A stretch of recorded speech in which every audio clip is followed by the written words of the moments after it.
Olá, meu amigo e amiga. Olha só, o CDF aqui preparou o curso de Regimento Comum do Congresso Nacional.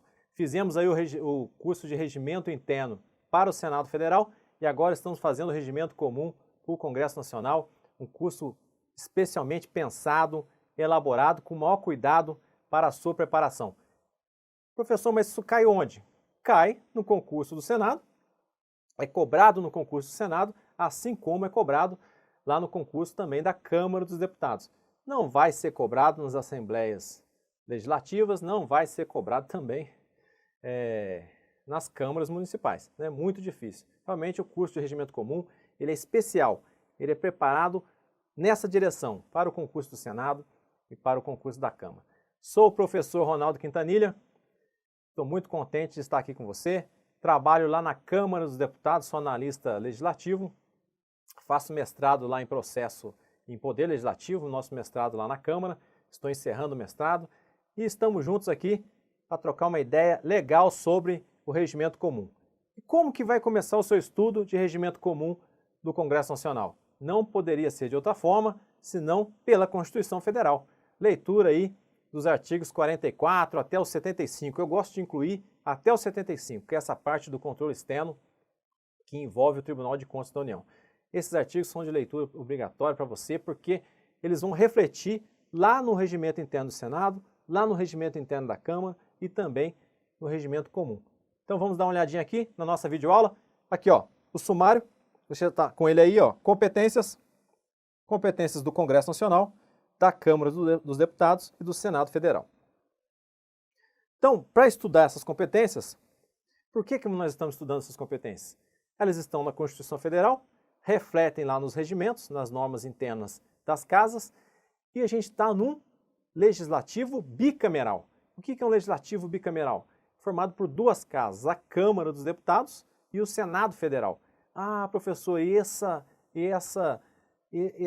organização ela é obrigatória nos estados e nos municípios? Não. A gente só vai ter o bicameralismo no âmbito federal. Caiu na prova lá da Câmara para a Câmara dos Deputados. Em 2012, caiu justamente uma questão que perguntava se os legislativos estaduais reproduziam a estrutura, o funcionamento, a organização do Legislativo Federal. A questão estava incorreta, que não reproduz. O próprio formato já é diferente. Se no âmbito federal temos duas casas, duas câmaras, uma Câmara alta, que é o Senado, e uma Câmara baixa, que é a Câmara dos Deputados, lá na Assembleia a gente vai ter apenas uma Câmara. Então, apenas uma Assembleia. É unicameral. Não é isso? Lá no município, somente uma Câmara, a Câmara de Vereadores, então é unicameral. Então, somente o Legislativo Federal, que ele é bicameral. Bicameralismo.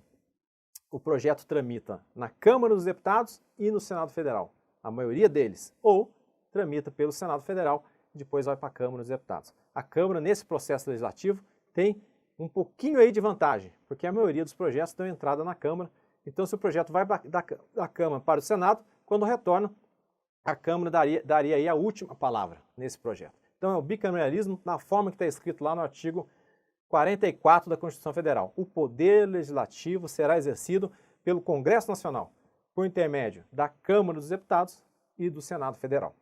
Professor, e o concurso para o Congresso Nacional? Você nunca vai ver. Não há estrutura administrativa do Congresso Nacional. Não tem concurso para o Congresso Nacional. Os concursos para a seleção de pessoas, de servidores, é para a Câmara e para o Senado Federal. Tá bom?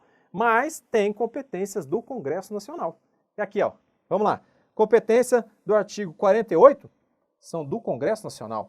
Do artigo 49 são do Congresso Nacional. Já as competências do artigo 51 da Câmara dos Deputados e do 52 do Senado Federal. Você tem que ter essa divisão na sua cabeça. As do artigo 48 são com sanção do Presidente da República. Por isso, são projetos de lei ordinária, projeto de lei complementar. E se a matéria não for vedada lá no artigo 62 da Constituição, também podem ser tratadas por meio de medidas provisórias. Professor, mas então o Congresso Nacional tem suas competências. O Congresso atua de alguma forma em conjunto, a Câmara e o Senado? Sim. que aí nós vamos ter as sessões conjuntas da Câmara e do Senado. Ah, mas cita algum exemplo. Você vai sempre ver sessão conjunta nos vetos, para deliberar sobre os vetos, sessão conjunta. E para deliberar sobre essa tal medida provisória que eu acabei de falar, não é em sessão conjunta. E as bancas gostam de perguntar, porque a medida provisória vai lá para uma comissão mista de deputados e senadores, mas no retorno dela, ela vai para a Câmara e depois para o Senado. Não tem sessão conjunta para tratar de medida provisória. Outra situação que a banca gosta de perguntar para você, as situações de sessão conjunta. Projetos de leis orçamentárias, sessão conjunta. Aí você tem a LOA, Lei Orçamentária Anual, a LDO, Lei de Diretrizes Orçamentárias, o PPA, que é o Plano Plurianual, serão deliberados em sessões conjuntas. Sim, eles vão sair da CMO, que é a Comissão Mista de Planos, Orçamentos Públicos e Fiscalização, e depois segue para o plenário em sessão conjunta, diferente da medida provisória. Tá bom? Então vamos lá, as competências estão lá no 48 e 49. 51 as competências da Câmara, são só 5 itens, e aqui, ó, sem sanção. Como é sem sanção? O 49 do Congresso Nacional, por meio de decreto legislativo. Lá no artigo 52, que trata das competências do Senado, competências exclusivas do Senado, sem sanção. Opa, exclusiva não, lá está privativo, não é isso? Nesses dois casos aqui, são privativos da Câmara e privativos do Senado. Só que não podem delegar. Não há previsão de que o Senado delegue uma competência dele para um outro órgão. Mas esse conceito de privativo e exclusivo tem que tomar cuidado, que lá em direito administrativo, às vezes a gente vê essa conceituação de que o privativo abriria a possibilidade de uma delegação. Nesse caso aqui dos 51 e 52, não se aplicam. Porque o 49 vai falar que as competências são exclusivas do Congresso Nacional, tá bom? Aqui no decreto legislativo. Vamos seguir então. A partir desse desenho, desse cenário, na sua cabeça, você já vai conseguir fazer algumas questões. E a gente vai trazer aqui, ó, acabei de falar, os caput aqui, né? Então, artigo 48, cabe ao Congresso, com sanção do presidente, não exigida esta para os demais artigos, dispor sobre todas as matérias de competência da União, especialmente sobre, aí vem lá, todos aqueles artigos lá dos incisos do artigo 48, são 15 incisos, e você vai aos poucos lendo ele. O artigo 49 é competência exclusiva do Congresso, por projeto de decreto legislativo, e aqui o artigo 49, a gente vai ter cerca ali, não, são 17 incisos. Opa, 15 ali, 17 aqui. A gente mata a Câmara com 5 incisos, tranquilo. Por que a Câmara só tem 5, professor? A gente já vai explicar. A Câmara só tem 5 porque ela é a casa iniciadora. Ela vai ter muito trabalho, vai servir de filtro para as dezenas, centenas de projetos que vão tramitar nela. Para começar, deputados, são 513. Se cada um apresentar 2 projetos em um ano, já são mais de 1.000 projetos tramitando na casa. E lá no Senado, se cada senador apresentar 2, são aí menos de 200 projetos. Então a Câmara recebe aí, faz seu esforço muito grande na produção legislativa. E o Senado vai ficar com outras competências, por isso aí uma quantidade maior de incisos. Tá bom? Olha, quais as competências que estão lá do 48? Você vai ter que dar uma lida boa. Então vai ter lá as matérias que eu acabei de falar das leis orçamentárias, então PPA, LDO, LOA, a LOA, o sistema tributário, os planos e programas nacionais, regionais e setoriais, estão lá no artigo 48, vai tramitar então pelo Congresso e vai para a sanção do presidente, que pode sancionar ou vetar, e esse veto volta para a deliberação do Congresso, e aí sim, sobre o veto, sessão conjunta. E mais, a gente sabe que agora, já tem um tempo, né, voto ostensivo, que antes esse voto era secreto, sobre o veto. 48, aí desce para o 49, projeto de decreto legislativo. Os atos, né, então o presidente da República firmou um tratado, um acordo internacional.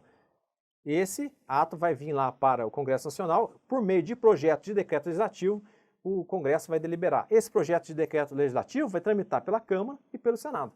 E outras matérias lá do artigo 49. Por exemplo, julgar as contas do presidente da República. Porque a gente sabe que julgar as contas é do Congresso Nacional. Apreciar as contas do presidente, artigo 71 da Constituição, inciso 1º, cabe ao Tribunal de Contas da União. Contas apreciadas pelo TCU, em parecer conclusivo, vai para o Congresso, tramita lá na CMO, na comissão mista que eu já mencionei. Depois esse projeto de decreto legislativo vai ser deliberado pela Câmara e pelo Senado. Opa, e aqui tem uma observação. Recentemente, a senadora presidente, que era presidente da comissão mista, a senadora Rose de Freitas, apresentou um mandado de segurança questionando sobre a deliberação dessas contas.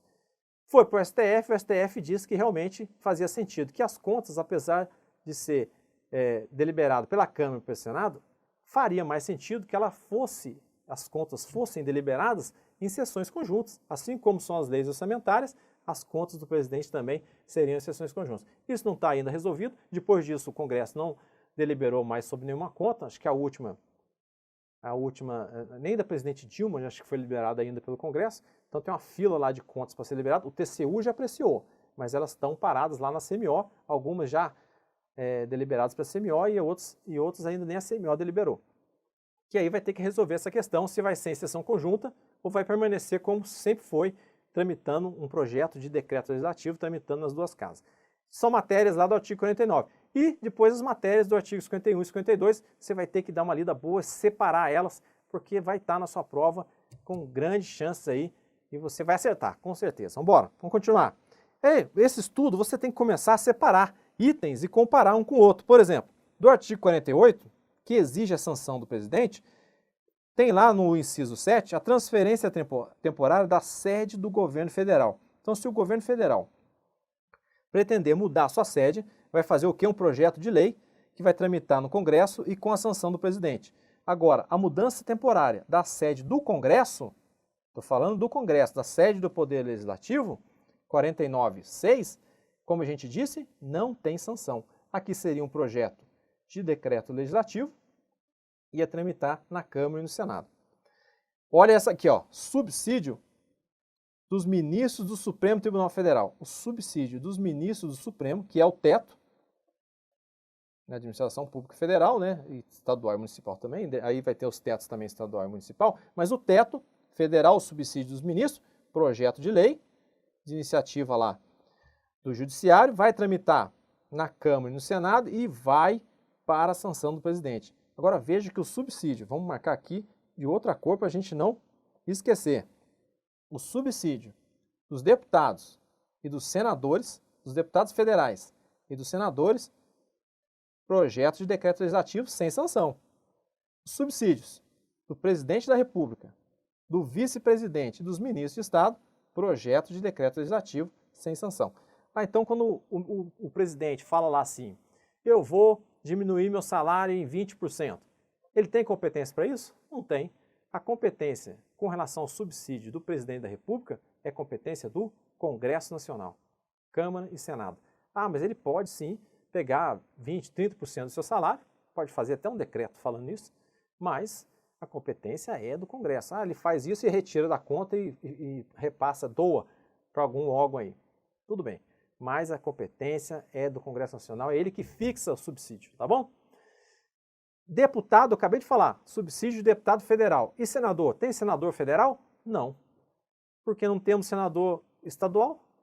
A gente tem senador da República, porque o Senado, apesar de ser, de ser composto de integrantes eleitos pelo povo, pelo voto popular, o Senado representa, nesse sistema bicameral, o Senado representa as unidades federativas. O Senado não representa o povo. Quem representa o povo são os integrantes da Câmara dos Deputados.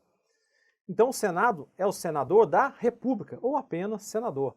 Mas senador estadual não existe. Agora, deputado estadual, existe deputado estadual, deputado distrital e o vereador lá no município, tá bom? Só lembrando aqui que eu acabei de ler deputado federal e lembrei dessa observação, não existe senador federal. Continuamos. Vamos lá, continuando. Aqui agora a gente vai falar de outra comparação que você tem que fazer nessas competências. Eu não vou passar por todas as competências, não é o objetivo aqui da nossa videoaula, mas dizer o seguinte, ó, dívida mobiliária. Eu vou grifar do lado de cá, ó, dívida mobiliária. A dívida mobiliária federal, meu amigo, projeto de lei, artigo 48, com sanção do presidente, tá bom? Agora, a dívida mobiliária dos estados e municípios, olha aqui, dos estados e municípios e do DF, competência de quem? competência do Senado Federal vai ser por meio de resolução. Veja só, resolução. Nesse caso aqui, ó, resolução. E nesse caso de cá, um projeto de lei. E nesse caso, resolução. Mais uma, dívida consolidada. Merece a gente também marcar ali, ó. A dívida consolidada. A dívida consolidada, professor, eu não sei o que é isso. Rapaz, se você não for estudar, se você não for fazer a prova para a área de orçamento, né, contabilidade pública, talvez não precise mesmo saber. Né? Vai cair isso aqui lá para quem vai fazer o cargo de contabilidade, talvez para a administração, eu queria que fosse cobrado para os cargos também de analista, a parte de processo legislativo. Por quê? Cada vez mais o Congresso tem se tornado protagonista na parte de orçamento, com as emendas individuais impositivas, emendas de bancadas impositivas. O orçamento tem sido tratado cada vez mais pelo Congresso Nacional. Qual foi a última emenda constitucional? Emenda constitucional número 105 de 2019, do dia 12 de 12 de 2019, promulgada, a emenda criou o artigo 166A, repassando aí, mudando o processo de repasse de recursos dessas emendas diretamente lá para o ente.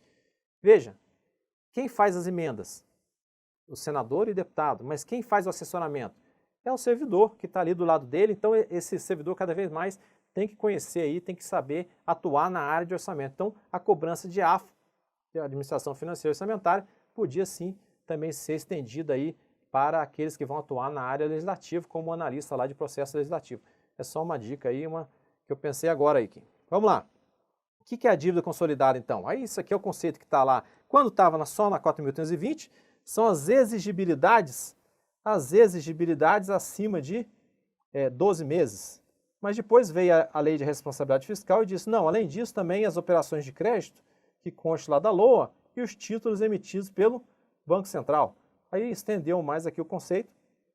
E a dívida imobiliária são as dívidas dos títulos, diferente das dívidas contratuais, que são as do contrato. Isso aqui só para você saber do que a gente está tratando. Mas se não for cair AFO no seu cargo, basta você saber que a dívida imobiliária federal, projeto de lei, atribuição do Congresso Nacional com sanção. E já a dívida imobiliária dos estados, municípios e DF, essa está do outro lado da nossa tabela, ela vai ser por resolução, atribuição do Senado Federal. E a dívida consolidada também do Senado Federal. E olha aqui, ó, a dívida consolidada, a União está do lado de cá, ó. União, Estado, DF, municípios, tá bom? É assim que estuda, hein? Quando você estudar lá na Câmara, que são só 5 incisos, o 1 tratando da instalação do inquérito do impeachment do presidente, do vice e dos ministros, por 2/3 dos membros da Câmara. O 2, a tomada de contas, quando o presidente não fizer ela dentro do prazo estabelecido, a Câmara vai fazer a tomada de contas. E toma cuidado com isso aqui, porque julgar as contas é do Congresso Nacional. Agora, a tomada de contas, no caso de não prestação do prazo correto, a Câmara faz a tomada de contas, tá bom? Esses são incisos 1 e 2. Agora, o 3, o 4 e 5 são esses aqui, ó. O 3, elaborar seu regimento interno.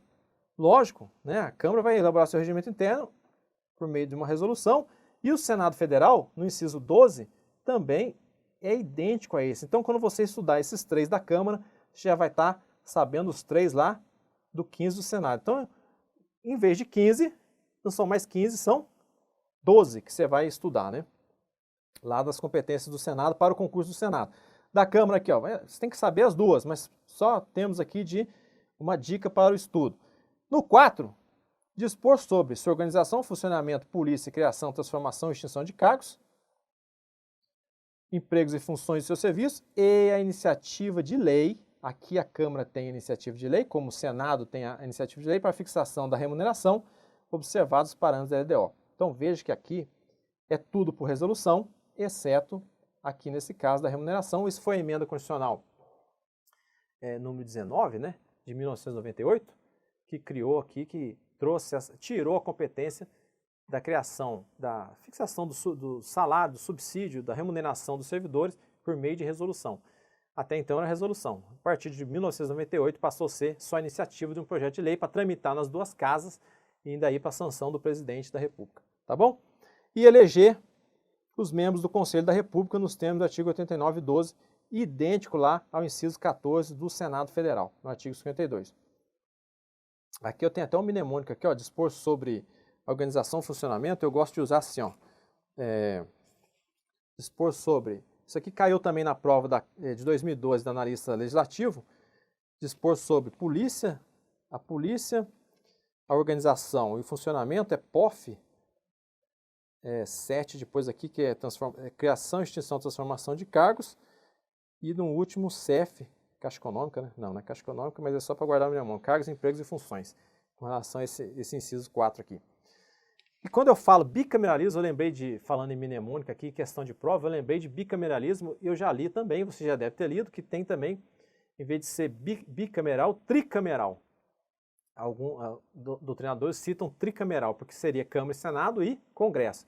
Mas o que predomina aí na doutrina, o que está na Constituição, é o bicameral. O tricameral, até a FCC, que é uma das possíveis bancas aí do Senado, a FCC cobrou no concurso do Conselho Nacional do Ministério Público, acho que de 2015 essa questão. Cobrou lá, colocou que no Brasil existe o tricameral, né? Câmara, Senado e Congresso. Mas essa assertiva foi considerada errada, então a gente fica mesmo com o bicameral, tá bom? Seguindo então mais uma tabelinha. Então para você guardar, Senado, quando falar lá na sua prova de limites globais, condições, é competência do Senado Federal. Quando mencionar aprovar nomeações, Senado Federal. Suspender a execução de lei declarada inconstitucional, porque o STF fez lá uma decisão só entre partes, e aí o Senado poderia estender isso erga omnes. E até isso aqui também tem uma decisão recente do STF que tirou um pouco desse poder do Senado Federal, porque demorava muito para o Senado Federal chegar à decisão sobre isso. Então o STF diz que o Senado é apenas algo aí declaratório, né? Retirando um pouco aí da substância dessa decisão do Senado. Mas tá lá, fique com essa definição. Suspender lei declarada inconstitucional, competência do Senado Federal. E do lado de cá, ó, do Congresso Nacional, a gente tem o quê? Sustar atos que exorbitam do poder regulamentar, Congresso Nacional. Julgar as contas do presidente da República, já falamos, Congresso Nacional. Escolher dois terços dos membros do Tribunal de Contas da União.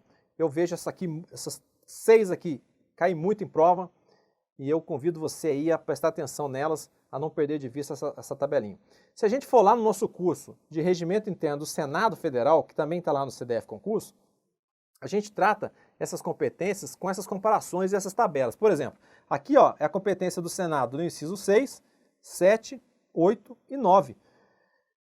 As competências que estão lá na Constituição, então quando eu falei agora ali, ó, limites globais e condições, limites e condições, limites globais e condições. Quando falar de limites, é Senado Federal.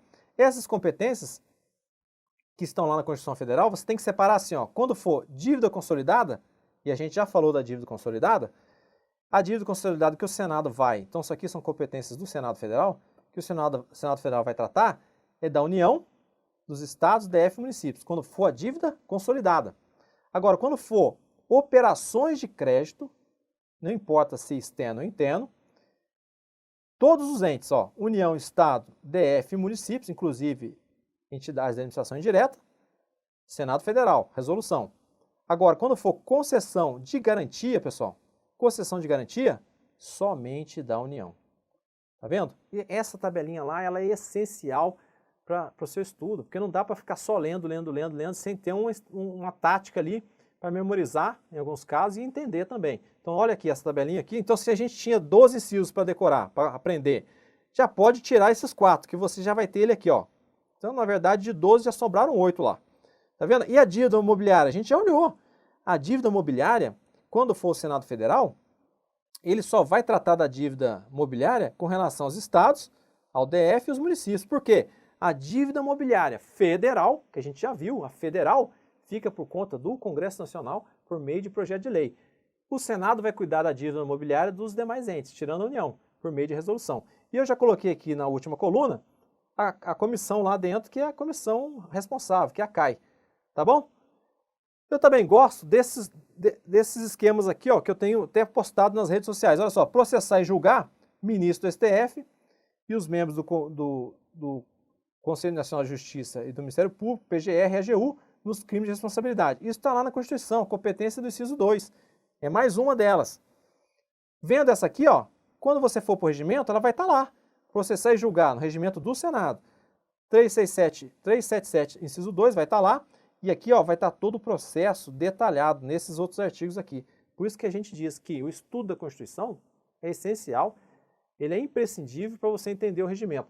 Na prova do Senado de 2012 e lá de 2008, o estudo da Constituição quase que resolve a totalidade das questões, viu? Quase. Mas por quê? Aí eu me arrisco a dizer o seguinte, às vezes o examinador da prova ele não quer aprofundar muito no regimento, ou não tinha ali no componente da banca alguém mais conhecedor do regimento interno. Então, para não arriscar muito, você faz mais as questões baseadas na Constituição, porque o regimento reproduz grande parte dos artigos da Constituição. Mas no concurso da Câmara de 2012, a gente já tinha ali 20 questões sobre o regimento interno da Câmara e 20 questões sobre o regimento comum. Sim, o concurso de 2012 tinha quase 20 questões ali tratando itens do regimento comum, que faziam uma interpretação do que estava na Constituição com o que estava mais detalhado no regimento. Então a gente está apostando mais nessa segunda forma de cobrar você na prova, tá bom? Seguindo então, questão de prova, não tem para onde correr, para a gente ver como que é cobrado na prática. Isso é assim que é o nosso curso de regimento comum no Congresso. A gente vê a teoria com essas táticas e parte para a questão rapidamente. Vamos lá. Câmara Legislativa do Distrito Federal. Eu adaptei a questão porque foi a Fundação Carlos Chagas, né?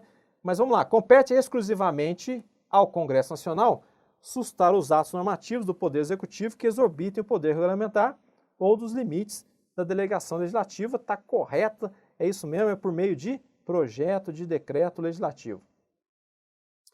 Continuando, à luz da Constituição, são de competência do Congresso o julgamento das contas anuais prestadas pelo Presidente da República por meio de decreto legislativo. Até aqui está certo, né? E a extinção dos ministérios sujeita à sanção do Presidente. Quando for extinção, criação de ministério, a gente sabe que é projeto de lei. Se é projeto de lei, tem sanção do Presidente. Já na primeira parte, o julgamento das contas é projeto de decreto legislativo, não tem sanção. Está correta a questão também. E quando for só ali alteração na estrutura da administração sem extinção, né, a gente sabe que está lá a competência do Presidente da República, lá no 84 da Constituição. Compete exclusivamente ao Congresso Nacional proceder à tomada de contas do Presidente. Opa, tomada de contas do Presidente compete ao Congresso? Não. Tomada de contas é o artigo lá da Constituição 51, inciso 2, é a Câmara dos Deputados, quando não apresentadas no prazo correto.